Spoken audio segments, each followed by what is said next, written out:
was hit once in the chest and twice in the abdomen. There were frontal shots. The one bullet struck him in the heart and the liver. It was an immediate death. Did you look into whether or not, in order to protect himself, he could have wounded, Seaver as opposed to shooting him fatally? I believe, under the facts of this case, that this officer had no choice. Deadly force was being used upon him, and he had a right as a police officer to defend himself, or in other cases defend others, where deadly force, to wit a knife, open, coming at you within 10 feet. You have no choice. There is no reasonable alternative available. And you also mentioned, I just saw briefly in the report that, and I know from past records, there is some history between, this officer and the victim here. What did your office do in terms of looking at that history in terms of those parties' relationship? Well, first off, we looked at the history, and the history established there was a non-confrontational series of incidents in the past, one in particular where the officer was able to tell him, get in the car, you're under arrest, with the threat of pepper spray, I believe.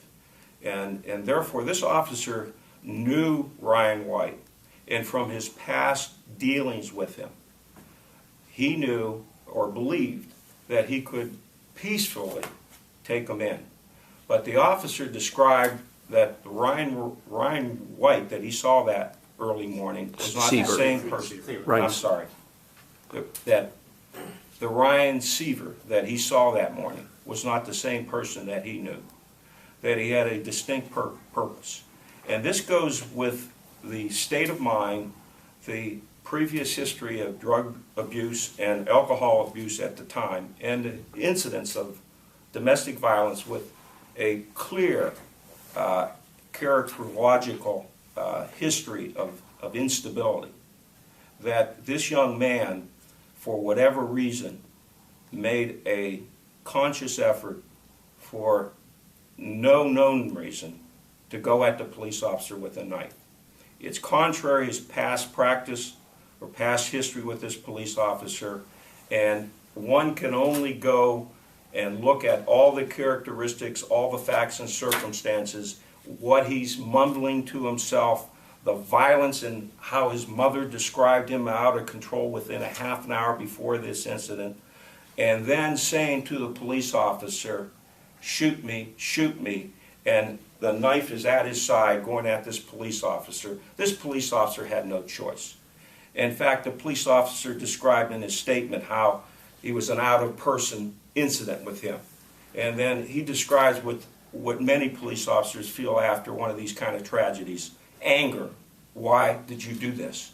No police officer wants to shoot a citizen, especially someone that he knows, a young man, for no reason. And that's what's sad. But what is more sad, that you have in his history some documentation that was established by BCI and I of video streaming, is that correct? Yes. Where he talks about how since he was 10 years of age he wanted to kill someone. And this kind of talk of having a list that he wants to take life, and he says in one of the video statements that he made approximately a year or so before with his girlfriend, is that correct? Less than a year. Less than a year, that I'm certain I'm going to do it.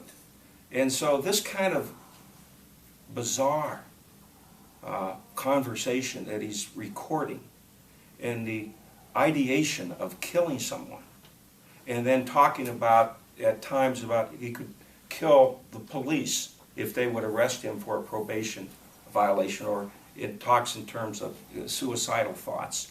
All this is the background to this incident. And Ryan Seaver was a victim, but so was Russell White.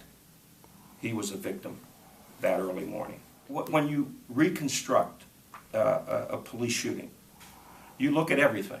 I looked at the complete personnel record of this police officer and the commendations that he received.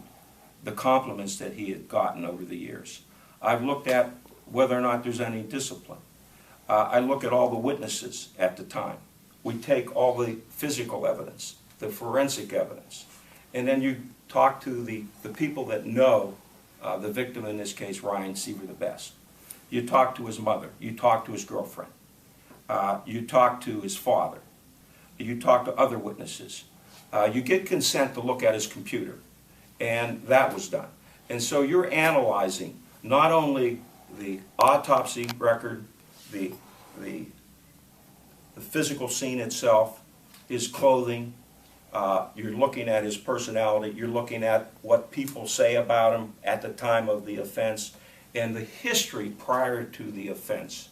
So the real crime here was that the offender was Ryan Seaver. He had a knife. He was assaulting a police officer. And therefore, there's no crime. The only crime was committed by the deceased. This police officer did not commit a crime. This police officer did his job. It's justifiable homicide. The review that we make of the police effort here, and I'm paraphrasing the recordings, the video recordings. There were 5 recordings that appeared to have been made in a hotel room, an extended stay hotel. Is that right, John? And here's a quote. D'Amico, his girlfriend, asks Seaver about him saying he wants to kill people. Seaver replies, "Yes, because I will. I'm not denying that. I am going to do that one day." And Seaver continues to say that since the age of 10, he's felt strongly about doing that. And this young man, who clearly had a personality disorder, or disorders probably, had confrontations with his mother and a serious confrontation with his own father. And he expresses throughout some of these communications anger at his father in particular, who he assaulted on one occasion, and the world in general. He's an angry young man. And there was a history of drug abuse and alcohol to the extreme. He purchased 3 different 6-packs that night, the night before this incident, which happened around 3 a.m.